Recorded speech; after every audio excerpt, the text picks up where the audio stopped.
Hey, hi, very good evening friends, friends and viewers. আমি স্মিতা। আমি চলে এসেছি আজকে কন্যা রাশি মানে ভার্গোর লাভ লাইফ প্রেডিকশন নিয়ে জুনের যে কটা দিন বাকি আছে আর জুলাই মান্থের জন্য। তো ফার্স্টেই বলি ভার্গোসের জন্য সিঙ্গেল যারা আছো তাদের ক্ষেত্রে কিন্তু এখন অনেক প্রপোজাল তোমরা এক্সপেক্ট করতেই পারো বা তুমিও কাউকে প্রপোজাল দিতেই পারো, এবং এই ব্যাপারে কিন্তু নতুন নতুন জিনিস তোমার জন্য ওয়েট করছে, নতুন নতুন প্রপোজাল ওয়েট করছে যেগুলো এক্সাইটিং হবে তোমার জন্য এবং তোমার মনে অনেকটা শান্তি দিয়ে যাবে। যারা সিঙ্গেল, যারা অলরেডি রিলেশনশিপে আছো তাদের রিলেশনশিপটা যেন কেমন না কোথাও একটা গতানুগতিক হয়ে গেছে, একটা ধারাবাহিকতার অভাব, যেন রিলেশনশিপে থাকতে হবে, চালাতে হবে। কিছু কিছু ভার্গোসদের ক্ষেত্রে, তাও বলছি সবার ক্ষেত্রে নয়, এটা ডিফার করে।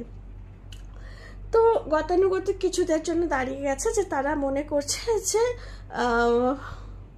সম্পর্কে আগে যে ফ্লেভার ছিল, যে শেড ছিল, যে যা যা ছিল, যে মেটেরিয়াল ছিল সম্পর্কের মধ্যে, সেটা কোথাও একটা মিসিং আছে।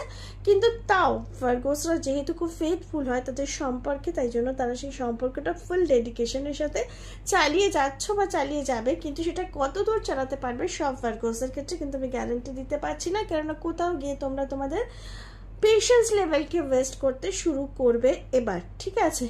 যাদের রিলেশনশিপ ব্রেকআপ হয়ে গেছে তাদের ক্ষেত্রে কিন্তু একটা প্যাচ আপ হওয়ার পসিবিলিটি খুবই কম আছে। কেননা ভার্গোরা, যদি আমি এখন বলি যে ভার্গোসরা রিজিড হচ্ছে, স্টাবার্ন হচ্ছে, তাহলে সেটা ভুল হবে বলাটা, আমার টার্মটা ভুল হবে।